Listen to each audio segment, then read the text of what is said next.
Dear friends, again being here in this quiet room makes me happy, because I know it is possible that you and I could be connected. Connected not just, because I'm going to tell you something interesting and you may even have, I don't know, maybe, some nice time watching. I don't believe this is the case. I am happy here because what we are doing, you and I listening and I speaking, is something that belongs to the realm of the spirit. It's something holy. And this is how I take it. Some people say, oh, now you are a YouTuber.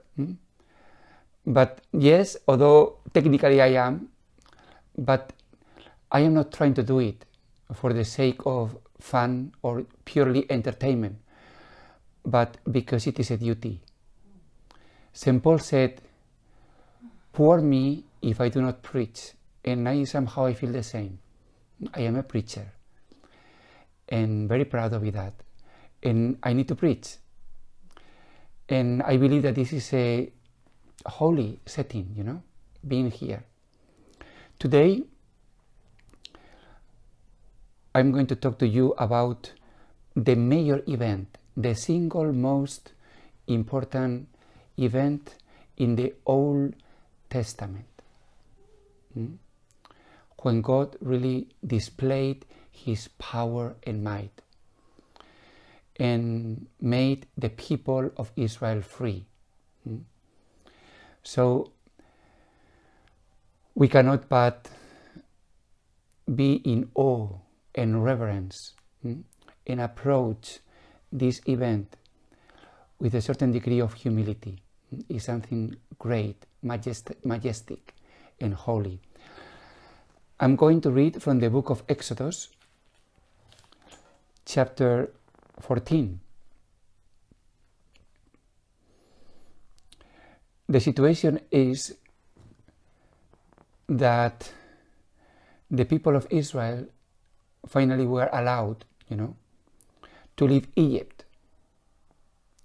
But after they were allowed, and as soon as the Pharaoh saw that the people of Israel were leaving, he changed his mind and started to persecute them. So the Israelites, they were in an impasse. On one hand, it was the Red Sea blocking them, and on the other hand, at their back, it was the Pharaoh and his army. So the people of Israel complained so very hard. To Moses they said, was it for lack of grapes in Egypt that you had to lead us out to die in the desert? What was the point of bringing us out of Egypt?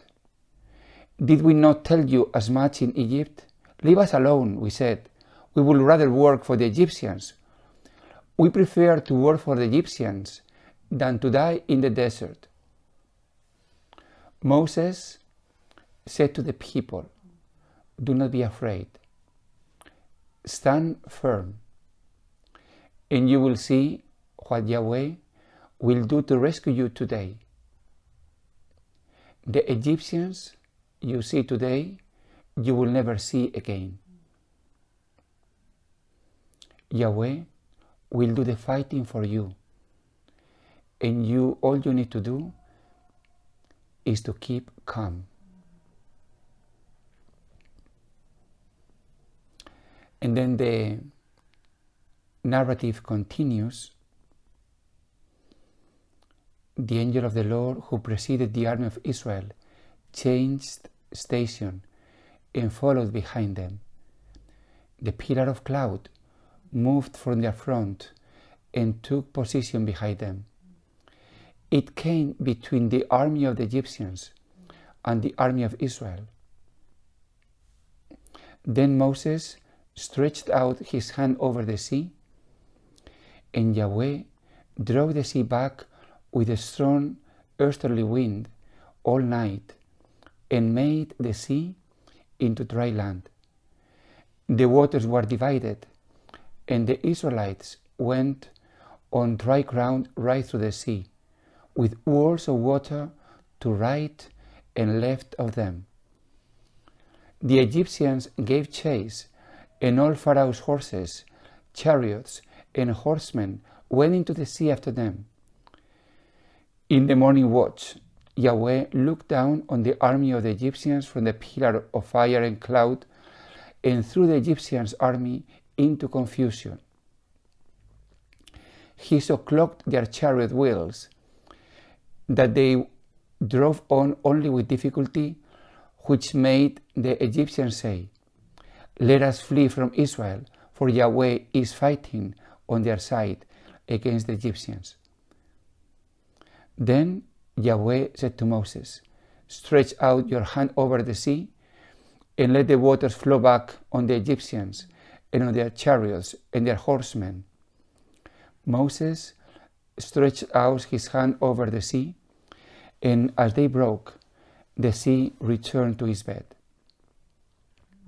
The fleeing Egyptians ran straight into it, and Yahweh overthrew the Egyptians in the middle of the sea. The returning waters washed right over the chariots and horsemen of Pharaoh's entire army, which had followed the Israelites into the sea. Not a single one of them was left. The Israelites, however, had marched through the sea on dry ground, with walls of water to right and left of them. That day, Yahweh rescued Israel from the clutches of the Egyptians, and Israel saw the Egyptians lying dead on the seashore. When Israel saw the mighty deed that Yahweh had performed against the Egyptians, the people revered Yahweh and put their faith in Yahweh and in Moses, his servant. My dear friends, you know that in the Easter Vigil, there are readings, I think there are 8 readings that can be chosen from the Old Testament. But this one is a must. The other readings can be, chosen or not. But this is a must. That means that in the Easter Vigil, the most important night of the year, in that celebration, the celebration of the resurrection of the Lord, when we go back to the Old Testament to see how the mighty deed of Jesus Christ's resurrection somehow, was already foreseen and prophesied in the Old Testament, this is the major event. Someone said that the equivalent of Jesus Christ's death and resurrection in the Old Testament is what we have just heard. The passage of Israel along the Red Sea. And not only that, also the destruction of their persecutors, of the Egyptians. What sense should we make of this? The historical critic, that means those people who try to understand and try to analyze the meaning of the Bible, they try to find out whether or not actually this is a miracle, something that really happened, or it is just a myth. So here we will have 2 opposing positions. On one hand, everything that here it is written, we should take it as a kind of report, as a journalist, chronicle, accurate report. This is one position. And maybe it was how it was accepted for many years. On the other hand, some people may say it is just a story, to strengthen the faith of the Israelites. Nowadays, I believe most of those experts in the Bible, they will say that although this narration may be embellished, but there is a historical truth. There was a miracle there. Somehow Israel saw the hand of God displayed very powerfully and in a way that couldn't be denied. And that, because this is what creates and gives Israel its identity. Somehow Israel was founded here. It's like being born and released from the pain of the slavery into the freedom. So this event, as I am saying, shows in a way that is inequivocal, in a way that is clear, in a way that people of Israel always goes back. So after creation, when God created heaven and earth, somehow also in this event, God again displayed his power to recreate or create again a people to praise his name, Israel. So this is salvation. Salvation that also Moses here says, you shouldn't worry. Israel, you are now full of fear, full of anxiety. You are complaining, you are angry, you are upset, you are screaming. But calm down. You do not need to do anything. Yahweh will do to rescue you today. Yahweh will do the fighting for you. All you need to do is to keep calm. Wonderful words. Yahweh will do the fighting for you, and all you need to do is to keep calm.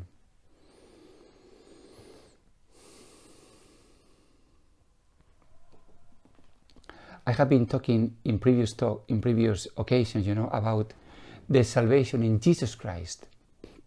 Because actually, what happened, in that occasion, in the middle of the 13th century BC, came to completion in the death and resurrection of our Lord and Savior Jesus Christ. I have to insist that these are not just lectures, or I'm trying to deliver a theological or philosophical or historical, knowledge, That is why it is not, okay, I have covered, that area, so I don't need to go back again.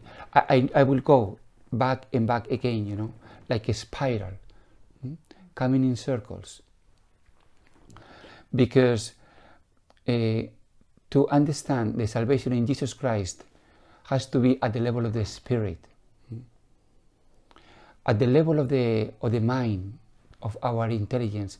It doesn't make much sense.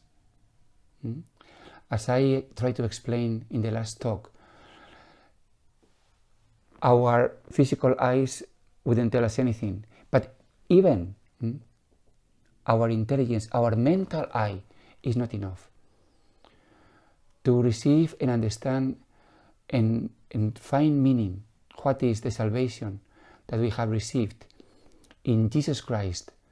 We need to open the eye of our soul, the eye of our spirit, the eye of the heart.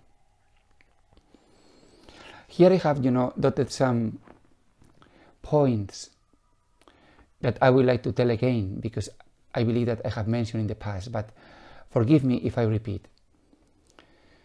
I would like to say that the salvation that Jesus Christ is bringing to us, it doesn't mean to be healed from a physical or psychological problem like depression or cancer, or any kind of sickness or ailment. Of course, Jesus Christ, when he was on earth, he was a healer. And the people who were healed by him, they experienced that as salvation. So we can say that actually the salvation of Jesus can be experienced as that, but not only that. Not only that. Otherwise, those people who are psychologically healthy or medically healthy, they will think, this salvation is not for me. I don't need it. I'm healthy. On the other hand, let us say that I had a cancer, and those doctors who have helped me, have saved me, I'm very grateful to them. But I would not worship them. What I'm going to say now is even more shocking. The salvation of Jesus Christ, the salvation that Jesus is bringing to us, is not exactly the same as being liberated from sin. Let me explain. Understanding by sin moral disorder, like a kind of inappropriate behavior, either addictions, this behavior that we'll say is inadequate, bad. Of course, again, people after receiving the salvation of Jesus Christ, quite normally, they will experience, a moral transformation. But again, there are people who behave very well, who have received a good education, a wholesome upbringing, who behave well, who are not immoral, who are not sinners in the conventional sense. So if we preach them, Jesus will save you. What do you mean that Jesus will save me? Yes, Jesus will save you from sin. Okay, I am a human being. I understand that I also have my shortcomings, but sorry, I have to be very honest with you. I do not consider myself a sinner. I do not consider myself a sinner. Yes, I have my weaknesses. I try, if I can, to overcome them. Some things, some traits of my behavior, of my character, I simply cannot change. But I don't think that I should be called a sinner. And I'm sorry, but I have to agree with that. I have to agree with that. So these people, do they or do they not need salvation? Remember, for instance, those scribes and Pharisees. Their behavior was impeccable, They behaved so well. They were considered as very morally good people. So these scribes and Pharisees, do they need salvation? The best example, the best of all, is in the parable of the prodigal son. We have two sons. One is good and the other is bad. It is very clear that the bad son, he needs salvation because he is a sinner. But what about the good one? The one who always stayed at home, the one who always behaved so very well, the one who never complained, who never, failed to fulfill his father's request. What about he? Did the eldest son need or did not need salvation? That is the question, a very important one.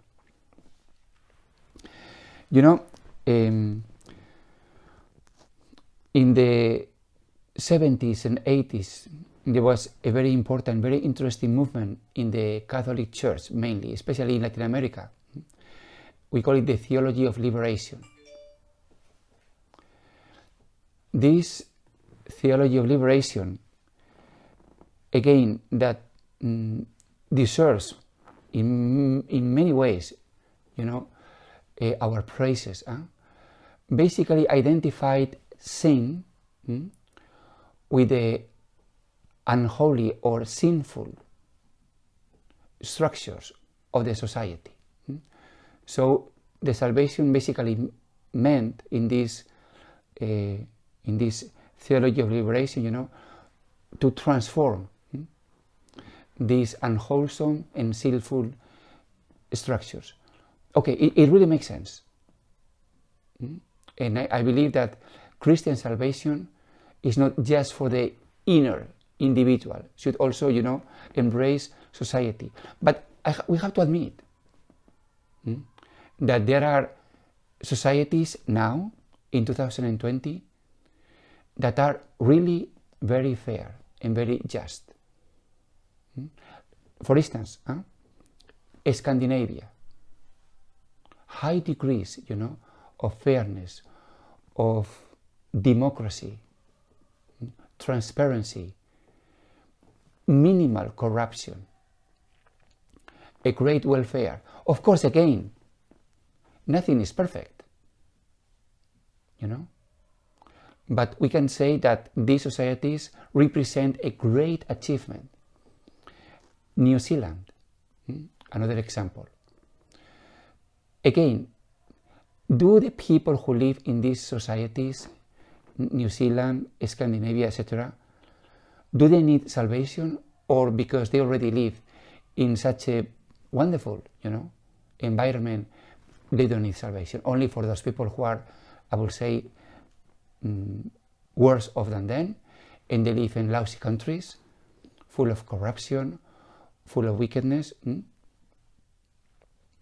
etc. So there are external or internal circumstances that we feel that we need help. We are oppressed. We are overwhelmed by guilt. In these cases, should we, go to Christ and ask for His salvation? By all means. But if you don't, if you do not feel this oppression, if you do not feel so guilty, still you need salvation. Although you may not be aware of it.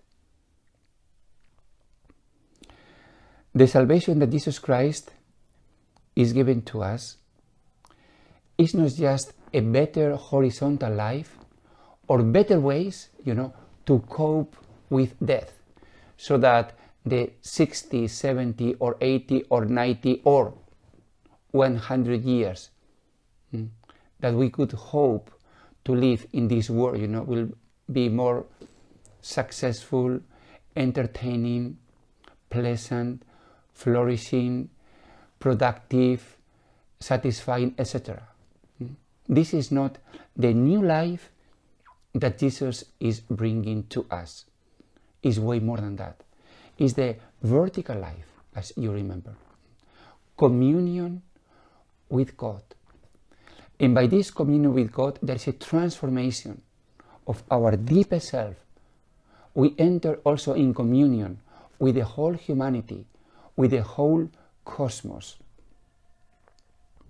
This is not just, a better life as horizontally understood.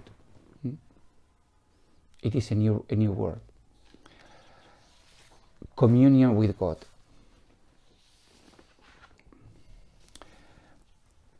Someone will say, okay, understood. We understand that the communion with God should be the salvation, but what about the Old Testament? We just now, we have read this amazing, event, salvation event. Do they not, or did they not, experience the communion with God, or is the communion with God only effected after Jesus Christ? This is a major question. So, is communion with God only after Jesus Christ or also before? We have to say very clearly that before Jesus Christ there was communion with God. This is clear. But attention, that communion with God was not unconditional. Was not unconditional. As we will see, when we continue reading the book of Exodus, it was conditioned. There was a major condition. And what was this one? It was to the extent that Israel, abide by the law of God. So, between Israel and God, there was a bridge. And this bridge was the law. If Israel wanted, to be in communion with God, there was no direct flight. Only through the study, the learning, the full commitment and the full obedience to the law in its minute detail. Only then, communion with God and salvation was possible. So imagine what happens after Jesus. As Paul will say, the law is no longer necessary. And Paul will say, it is true that I live, but actually it's Christ who lives in me. Because he rescued me, he died for me. And his dying and rising for us has given us a new life, a new salvation, a new liberation, unconditional.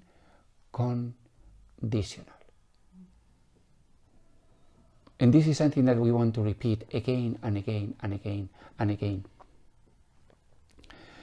People before Jesus Christ, the people of Israel, of course, they were saved to a certain extent. That is why we include them in our Bible. The new Christians, they had a lot of reflection whether or not to include in their holy book the Old Testament or not, because there were sects in early Christianity that thought that actually the Old Testament shouldn't be included or joined with the New Testament, because the Old Testament should pass away, and the salvation that Jesus is bringing us is a new salvation, totally different. Christianity understood that it is not totally different. That somehow the salvation brought to us by Jesus Christ already started in the old days, but came to fruition, came to completion in Jesus Christ. That is why we can read the old books with joy and say, wow, what they thought at that time, actually we are now enjoying, totally fulfilling. My dear brothers that are listening to me, we don't have enough words to explain that. But even in our clumsy words, I would like to convey you this meaning. Salvation is a thing that needs to be received in gratitude. And by this accepting in faith and gratitude Jesus' salvation, something is totally and absolutely changed in your life. Although, attention, although, morally speaking, you may still be the same. You are not yet transformed. You are not yet holy. Still, there is a long way. That is what in the Old Testament means, as we will see more in detail, that the people of Israel, crossed the Red Sea, that the Egyptians, were drowned in the sea, all the enemies killed. The people of Israel is free, is safe, but they are not yet ready to enter into the promised land. For us, it means that even now I am fully, unconditionally saved. And I know that. It is not a question of tomorrow or the day after I die. It is now. But I am not yet transformed. So I am not yet ready to go to heaven. And most likely, even after I die, I will not yet be ready to enter into heaven.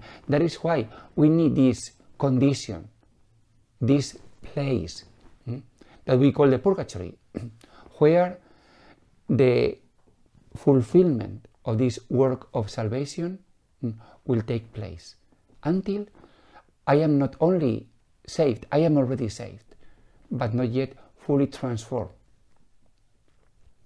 I believe this is the major, differentiation between Christianity and other religions. For instance, for Buddhism, salvation means to enter into the nirvana, so that there is no more coming back into this life, coming back into the cycle of samsara. And this salvation only happens after the person is fully transformed. How many lives it may take, no one knows. Most likely millions of lives. And then, after the person, is fully purified, fully transformed, only then the person is saved. Not for us. I do not need to wait until I feel myself morally perfect, spiritually accomplished, fully transformed. Fully transformed, so I can say I'm saved. That is why I can be humble and in deep humility, admit and accept my shortcomings, my flaws, even my sins. Although these sins, attention, they do not mean lack of communion with God. That means that the work of the Holy Spirit still is in the way, still is work in process. Dear brothers, I believe that this is a truth that needs to be accepted in faith. And deep relief, deep joy will come. Later on we will talk about praise. Praise as a way of life. Praise as maybe the best sacrifice we can offer to God when our soul is also purified.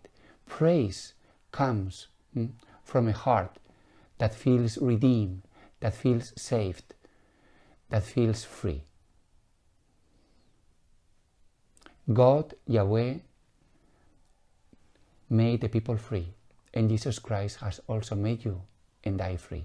Glory to Him forever. Amen.